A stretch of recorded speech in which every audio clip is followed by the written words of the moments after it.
the Paragon contract? I'm not sure exactly when I found out about that. Rather recently, certainly. My response was, how did this happen? Why did it happen? And initially, we thought that perhaps we just simply did not have access to the information regarding this company's propensity to outsource some of the work. We later found out, as a result of looking at the data, the emails, that this information, in fact, was brought to the attention of individuals within the Department of Development.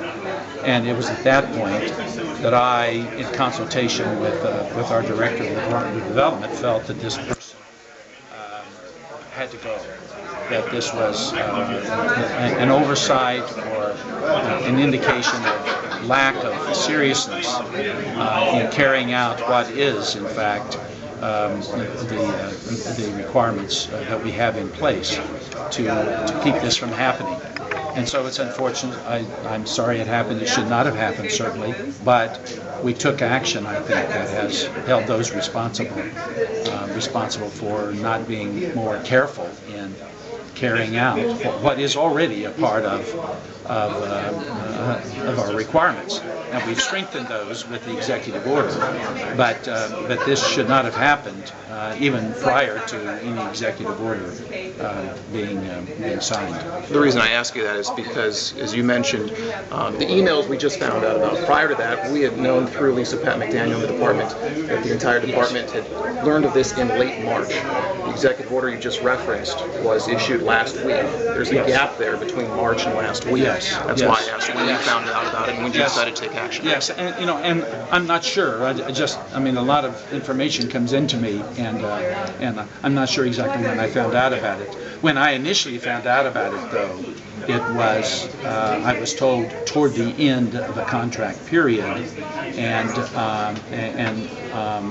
so I don't know exactly when it initially became available within the department, but by the time I found out about it, apparently a lot of time had expired.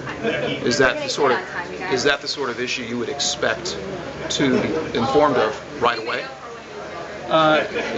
Yes, especially if it was the result of a violation of existing rules and regulation, and that's the part of this that I find most troubling. If the rules had not already been in place, it would not have been as nearly as troubling to me as knowing that there were rules in place that were not observed and followed. And that's when I think it was most appropriate for me to have been brought into the room, because it involved a decision as to whether or not personnel would be held accountable and what that accountability would entail. Will the state try to recoup that money from Paragon? I don't know that that's possible. We'll look at that, but I doubt if that's possible, because I don't know that they violated any law or any regulation. I think the violation or the lack of observing the law occurred within the department. Governor, the unemployment rate in this county has roughly doubled since you took office. Your opponent keeps pointing out how many jobs Ohio has lost since you took office. Do you accept any of the blame for that, or is that all because of trends outside of the state's control? Well, my opponent likes to say that I'm responsible for losing 400,000 jobs. The truth is that his friends and his work on Wall Street brought on this recession. Ohio was moving, I think, forward in a positive way before this recession hit us. We wouldn't have had this level of unemployment had it not been for the collapse of Wall Street, the collapse of Lehman Brothers. In fact, I think quite the opposite could have been possible. I think we may have been in a positive job growth area had the recession not occurred. So I think the people of Ohio understand that a national recession is not caused by Ohio's governor. My responsibility has been, though, and I don't want to evade responsibility, my responsibility has been managing the recession, making the right decisions during the recession that will enable us to move forward once this economy starts picking up. And I think I have done that. And I think the people of Pickaway County and the people of Ohio understand that. There has been polling, I think, conducted by the Newspaper Association that's a few months old, but it indicated that most people think this recession was largely the response of the prior administration. I'm talking about the Bush administration's policies. That was first. Secondly, they said Wall Street. And in that particular survey, about 3% of them said it was the governor's fault. So, am I guiltless? Could I have done better? We could always do better, and I'm not pretending that I have been a perfect governor. I would never do that. But I do believe that I have put in place the kind of policies that have kept Ohio much more stable than most other states. Mr. Kasich brought Governor Schwarzenegger from California into Ohio to campaign for him.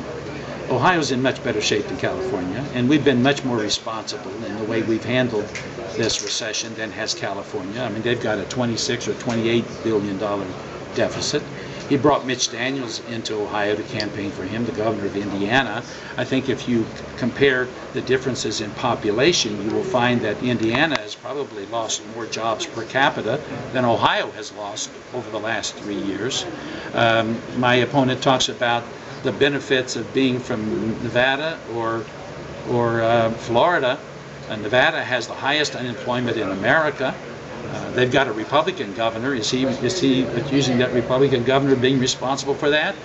Florida has a Republican governor. Their unemployment is significantly higher than Ohio's unemployment.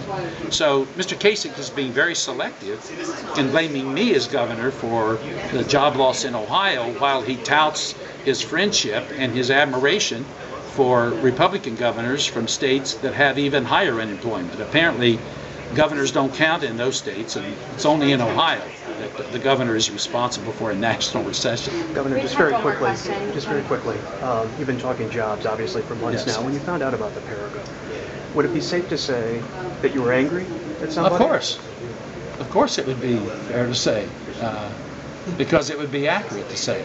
And was that a conversation with the director, or how did that conversation go? Well, the first conversation that I had where I expressed anger was with my chief of staff, and so I think everyone in my administration understands that I was angry.